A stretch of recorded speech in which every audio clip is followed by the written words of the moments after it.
Simple ಸಂವಾದ Kannada YouTube ಚಾನೆಲ್ಗೆ ಎಲ್ಲರಿಗೂ ಸ್ವಾಗತ. ನಮಸ್ಕಾರ. ನಾವು ಜಿಡ್ಡು ಕೃಷ್ಣಮೂರ್ತಿ ಅವರ ಬೋಧನೆಗಳ ಬಗ್ಗೆ ಮಾತಾಡ್ತಾ ಇದ್ವಿ. ಆ ಚರ್ಚೆಯ ಸರಣಿಗೆ ಮತ್ತೆ ಸ್ವಾಗತ. ಇದು ಏನದು ನಮ್ಮನ್ನು ನಾವೇ ಅರ್ಥ ಮಾಡಿಕೊಳ್ಳೋಕೆ ಒಂದು ದಾರಿ ಅಲ್ವಾ? ಸ್ವಯಂ ವಿಚಾರಣೆ, ಸೆಲ್ಫ್ ಇನ್ಕ್ವೈರಿ ಅಂತೀವಲ್ಲ, ಆ ಥರ. ಹೌದು, ಇದು ನಿಜಕ್ಕೂ ಒಂದು ಅದ್ಭುತ ಪಯಣ. ಕೃಷ್ಣಮೂರ್ತಿ ಅವರ ವಿಶೇಷತೆನೇ ಅದು. ಅವರು ಆಕ್ಚುಲಿ ಯಾವ ಗುರುವನ್ನು ಫಾಲೋ ಮಾಡಿ ಅಂತ ಹೇಳಲಿಲ್ಲ.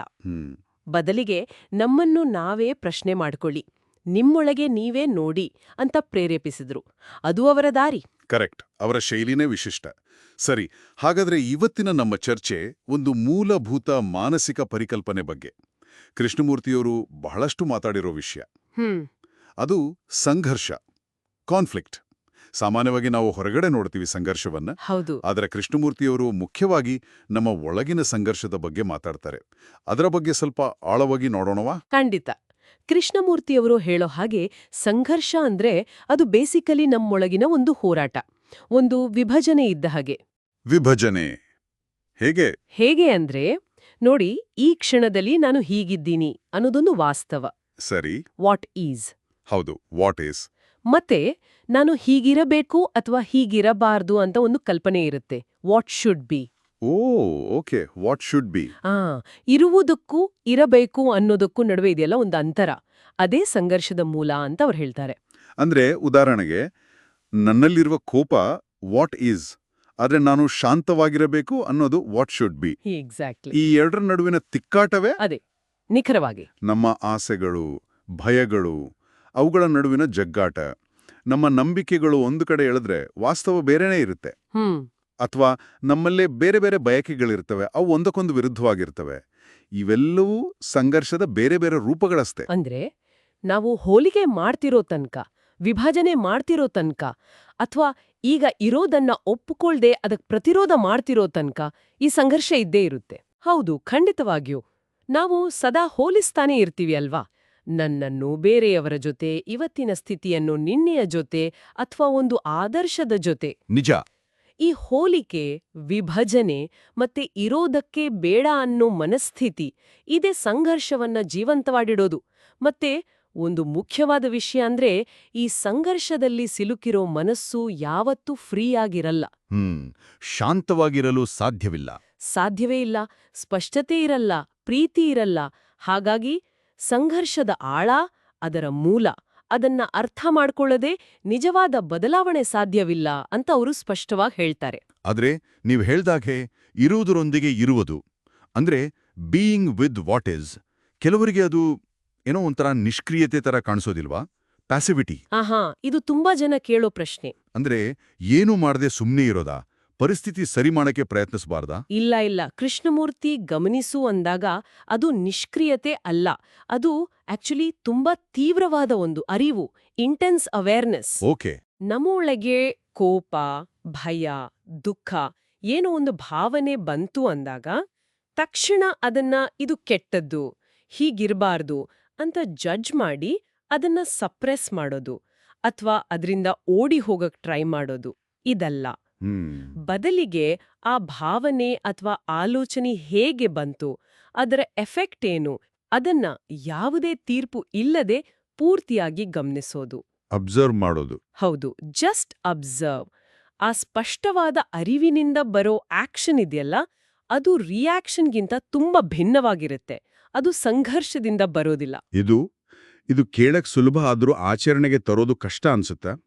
ನಮ್ಮ ದೈನಂದಿನ ಜೀವನದಲ್ಲಿ ಇದರ ಉದಾಹರಣೆಗಳನ್ನು ನೋಡೋಣ. ಹೇಗೆ ಕಾಣಿಸುತ್ತೆ ಈ ಸಂಘರ್ಷ? ಖಂಡಿತ. ಈಗ ನೋಡಿ, ಒಂದು ಸಿಂಪಲ್ ಉದಾಹರಣೆ.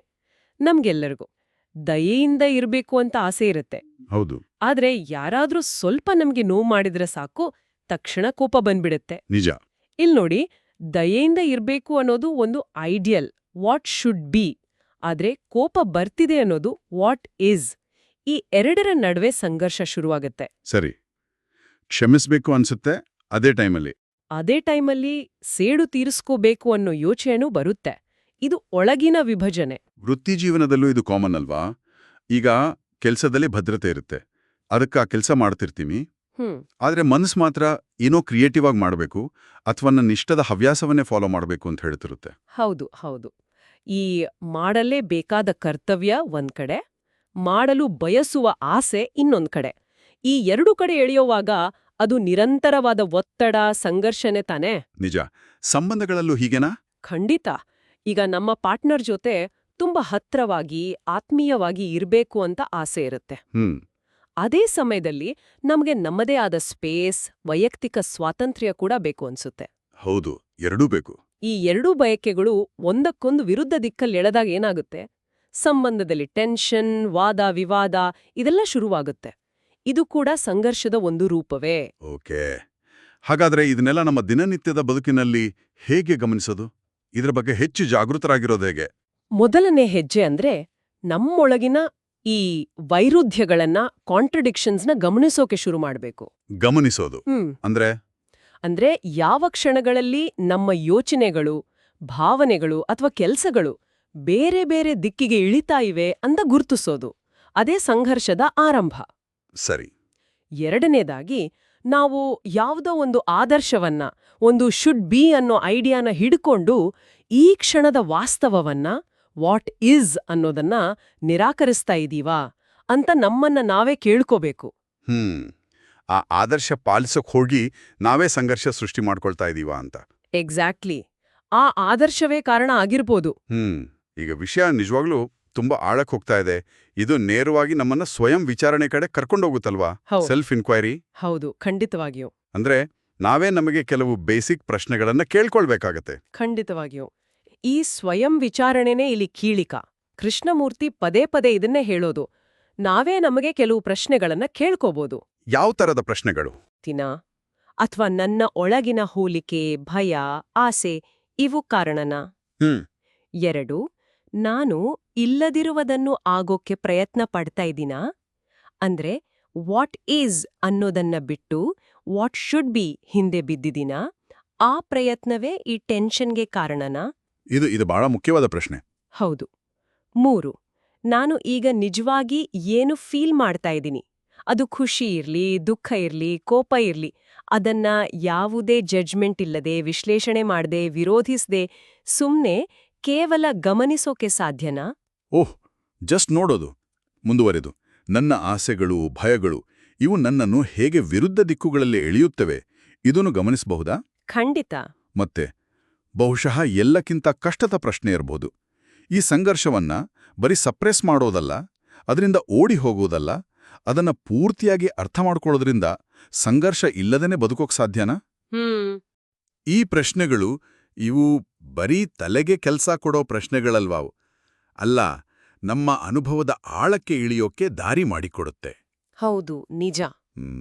ಈ ಪ್ರಶ್ನೆಗಳಿಗೆ ರೆಡಿಮೇಡ್ ಉತ್ತರಗಳಿಲ್ಲ. ಇಲ್ಲ. ಇವುಗಳನ್ನ ಪ್ರಾಮಾಣಿಕವಾಗಿ ನಮಗೆ ನಾವೇ ಕೇಳ್ಕೊಳ್ಳೋದೇ ಒಂದು ದೊಡ್ಡ ಶೋಧನೆ. ಸಂಘರ್ಷ ಅಂದ್ರೇನು, ಅದರ ಸ್ವರೂಪವನ್ನ ನಾವು ಅರ್ಥ ಮಾಡ್ಕೊಂಡಾಗ ಮಾತ್ರ ಅದರಿಂದ ಆಚೆ ಬರೋಕೆ ಸಾಧ್ಯತೆ ತೆರೆಕೊಳ್ಳುತ್ತೆ. ಬಹಳ ಆಳವಾದ ಚರ್ಚೆ. ಇದನ್ನ ಕೇಳಿದ್ದಕ್ಕಾಗಿ ತಮ್ಮೆಲ್ಲರಿಗೂ ಧನ್ಯವಾದಗಳು. ಹೌದು, ಧನ್ಯವಾದಗಳು. ಜಿಡ್ಡು ಕೃಷ್ಣಮೂರ್ತಿಯವರ ಚಿಂತನೆಗಳ ಬಗ್ಗೆ ನಮ್ಮ ಈ ಶೋಧನೆ ಮುಂದಿನ ಭಾಗಗಳಲ್ಲೂ ಮುಂದುವರಿಯುತ್ತೆ. ನಮ್ಮ ಸಿಂಪಲ್ ಸಂವಾದ ಕನ್ನಡ ಯೂಟ್ಯೂಬ್ ಚಾನೆಲ್ ನಿಮ್ಗೆ ಇಷ್ಟ ಆಗಿದ್ರೆ ದಯವಿಟ್ಟು ಲೈಕ್ ಮಾಡಿ, ಸಬ್ಸ್ಕ್ರೈಬ್ ಮಾಡಿ. ಮತ್ತೆ ನಿಮ್ಮ ಸ್ನೇಹಿತರು ಹಾಗೂ ಈ ವಿಷಯದಲ್ಲಿ ಆಸಕ್ತಿ ಇರೋರ ಜೊತೆ ಶೇರ್ ಮಾಡಿ. ಕೊನೆಯದಾಗಿ, ನೀವೇ ನಿಮ್ಮೊಳಗೆ ಕೇಳ್ಕೊಳ್ಳಕ್ಕೊಂದು ಪ್ರಶ್ನೆ. ಈ ಸಂಘರ್ಷವನ್ನ ಕೇವಲ ಅದೊಂದು ಸಮಸ್ಯೆ, ಅದನ್ನ ಹೇಗಾದ್ರೂ ಮಾಡಿ ನಿವಾರಿಸ್ಬೇಕು ಅಂತ ನೋಡೋ ಬದಲು ಇದನ್ನ ನಮ್ಮ ಮನಸ್ಸು ಹೇಗೆ ಕೆಲಸ ಮಾಡುತ್ತೆ, ನಮ್ಮ ಒಳಗಿನ ಪ್ರಪಂಚ ಹೇಗಿದೆ ಅಂತ ಆಳವಾಗಿ ಕಲಿಯೋಕೆ ಸಿಕ್ಕಿರೋ ಒಂದು ಅವಕಾಶ ಅಂತ ನೋಡಕ್ ಸಾಧ್ಯನಾ? ಇದರ ಬಗ್ಗೆ ಯೋಚನೆ ಮಾಡಿ ನೋಡಿ. ಮುಂದಿನ ಚರ್ಚೆಯಲ್ಲಿ ಮತ್ತೆ ಭೇಟಿಯಾಗೋಣ. ನಮಸ್ಕಾರ.